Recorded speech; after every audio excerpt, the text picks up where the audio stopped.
Bienvenue sur Mélodie, la chaîne Vintage Forever. Une fois de plus, nous avons la chance d'accueillir sur notre plateau, sur le plateau de la chronique, Monsieur Michel Drucker, qui nous a fait l'amitié de venir nous parler de ses 5 fois 10 ans de télévision, et même plus, 55 ans de télévision, beaucoup de souvenirs, des traits joyeux, des traits festifs, et puis aussi des jours plus graves. Là, nous sommes le 11 mars 78, et les circonstances sont quand même assez exceptionnelles, non? Il y a presque 40 ans, jour pour jour, la mort subite de Claude François, qui est un événement considérable. Qui est lié à votre vie, puisque vous l'attendiez. Voilà. Claude, on l'attendait sur le plateau, au but de Chaumont, des rendez-vous du dimanche, il était en retard. Comme d'habitude, on lui montait. À chaque fois que Claude faisait une télévision avec nous, on savait qu'il fallait l'attendre une heure et demie. Donc on en tenait compte.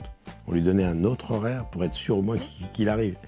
Les Claudettes sont là, elle à l'heure, le staff est là, il a son dressing qui le suivait partout, une dizaine de costumes, des pulls, des chemises différentes.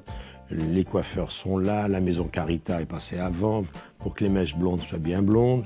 Tout est prêt, rien n'est laissé au hasard. Il a son nouveau costume Camps de Luca. Oui, alors Camps de Luca, c'était pour les grands shows de 20h30. Ah. Alors là, chez Carpentier, ou même quand on a fait avec le cœur, il avait un smoking. Vous aussi. Il m'avait choisi mon smoking, il avait choisi lui-même.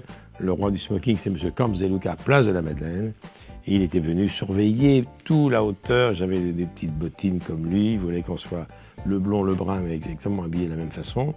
Le journaliste et le showman. Et il avait même vérifié le bas des pantalons lui-même, la hauteur des manches. Enfin, c'était un fou du détail, Claude. Il est mort sur un détail. Il est mort sur une bêtise. Il est mort en ses commandes, de façon la plus stupide qu'on puisse imaginer. Dans sa baignoire, il touche une applique. Voilà, le circuit est défaillant. Enfin, bref, tout a été dit là-dessus. Et donc, on l'attend, il est en retard. On l'appelle. Voilà.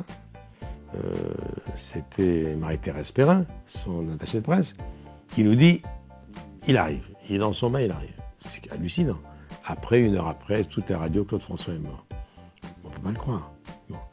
Mais je ne peux pas le croire, donc je vais demander à un confrère motard d'RMC de m'amener, boulevard Exelmans. Juste après, donc vous passiez une petite intervention en direct qu'on va voir là. Absolument, absolument. Vous allez, Guy Lux vous dit, je suis sur le plateau d'à côté. Oui, il y a Pierre Perret, il va y avoir Sylvie Vartan, car le plateau de Guy Lux est à côté du nôtre. Et nous, on l'attend pour répéter, Claude. Et vous traversez le couloir complètement groggy, là. Ben, on ne croit pas. Vous êtes un peu ailleurs, ouais, on voit bien. Hein. Et je suis tellement ailleurs qu'après, je vais aller vérifier, si j'ose dire. J'arrive à Exelmans, je vois les petites jeunes filles en larmes. Les pompiers sont là encore, et je monte. Voilà, et sa petite amie américaine, Kathleen m'ouvre en larmes. Il y a un pompier qui m'ouvre, et je ne le crois pas. Je rentre dans sa chambre que je connaissais, j'étais allé souvent dans son appartement, et il est là.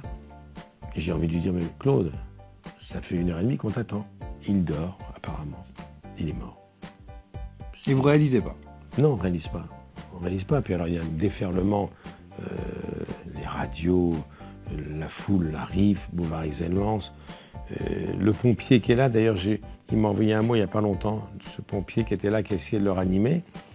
Et donc, c'est une consternation totale. D'ailleurs, je crois même d'ailleurs que l'émission des rendez-vous du dimanche, elle a quand même eu lieu. Et on a demandé à Linda de Souza si elle acceptait de venir, entre parenthèses, remplacer Claude. Et puis après, ben, ça va durer des mois et des mois. C'est-à-dire que Claude, c'était aussi fort, même si les médias n'étaient pas ce qu'ils sont devenus, que Johnny. Il y a trois stars qui seraient mortes aujourd'hui, qui auraient eu le même accompagnement populaire que Johnny, c'est Édith Piaf et c'est Claude François. Il faut savoir ce qu'était Claude François quand même. 40 ans après, les compilations de Claude François continuent à se vendre. Et Claude François, on danse encore sur Alexandrie, Alexandra, Magnolias, Forever dans les boîtes. Bon. Claude, c'était un événement considérable. Carrière courte, hein. Il est mort, il n'avait pas 40 ans. Johnny, il est mort, il avait 30 ans de moins que Johnny. Oui, 15 ans de carrière à peine. 15 ans de carrière. Quand on voit Belle, Belle, Belle, hein, les débuts jusqu'à Alexandrie et Magnolias, qui sont les deux derniers tubes, je crois que c'est Rod Agile qui a écrit le texte d'ailleurs, on s'aperçoit que c'est une carrière météore, avec des millions de disques. Des millions de livres. Il en sortait 4 par an, je crois. On est impressionné quand on vous interviewe de votre connaissance des gens de l'ombre. Vous savez que c'était Rodin Gilles qui était derrière telle chanson, Jean-Pierre Bourter qui est composé pour Claude François. Vous connaissez Roland Vincent qui écrivait pour Michel Delpech. Mais souvent, je suis allé dans les séances d'enregistrement, ce que je n'ai pas assez dit. Moi, j'ai vu Brel faire 2 prises seulement, traîner une prise. Bon, en studio. En studio. Et puis j'étais... Ça vous passionne? Oui, ça me la passionne. Création. Et oui, parce que j'ai vu la technologie. J'ai vu aussi qu'on pouvait faire chanter juste un chanteur qui chantait faux. J'ai vu également des enregistrements avec Michel Berger. J'ai vu Johnny chanter, dirigé par... Mais vous avez reçu tous leurs complices sur vos plateaux de télé régulièrement. Oui. Ils sont au premier rang. Vous saluez ces gens de l'ombre. Je les vois dans le Henri Conté, je me souviens, son anniversaire avait été fait dans votre émission de télé. Absolument. Alors Henri Conté, Jean-Pierre Bourter ou Franck Thomas. Oui. Roland Vincent. Bon, Roland Vincent, je l'ai au téléphone souvent. Et Jean-Pierre Bourter, je l'ai au téléphone assez régulièrement. Grand complice de Claude François. Oui, absolument. Mais Billon, j'ai connu Billon, le fils de Patachou, quand il écrivait ses premières chansons et qu'il chantait. Moi, vous pourriez être ami, voilà, vous pourriez être ami avec eux sans les mettre à l'honneur, mais vous faites un point d'honneur de les mettre à l'honneur. Moi, Charles Aznavour, il m'a montré les brouillons. Les brouillons. Charles Aznavour, la chambre de la Bohème que j'ai visitée à Montmartre, il a habité avec Ted Lapidus.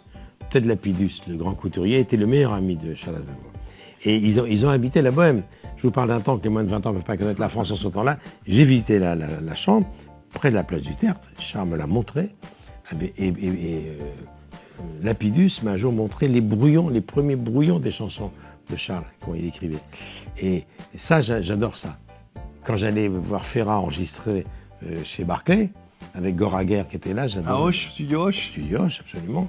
Et puis, voilà, voir Céline avec Goldman, voir Johnny, voir Michel Berger en régie, voir Claude-Michel Schoenberg, directeur artistique de Véronique Sanson, hein, en coulisses, etc.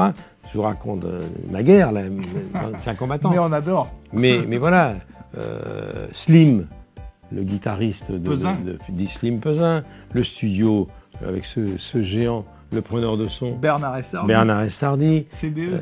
CBE, mythique. Mythique. Et comme Suresnes, avec et Jean-Claude Petit. Jean-Claude Petit. Qui a écrit des génériques pour vous. Arrangeur.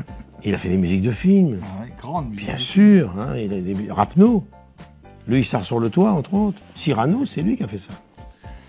On va vous laisser parce qu'on ne veut pas se lasser d'écouter Michel Drucker, de raconter ses souvenirs. On a toujours l'impression que des gens comme ça, très très connus, ont un peu tout oublié, ça les a pas vraiment intéressés, que tout est passé un peu comme ça. Ben non, on a la preuve aujourd'hui avec Michel Drucker que ça vous a vraiment passionné, que vous avez ça vraiment au fond de vous. Oui, parce que le plus intéressant, c'est pour ça que je suis sur scène maintenant, je raconte la coulisse. Ce qui est intéressant, c'est de voir comment ça s'est fabriqué.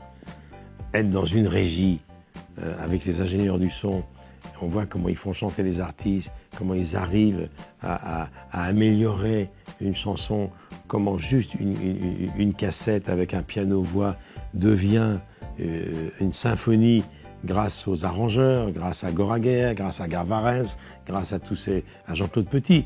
On ne dira jamais assez ce que c'est qu'un arrangeur. Un arrangeur, il peut faire une autre chanson, il peut faire d'un thème tout simple une symphonie.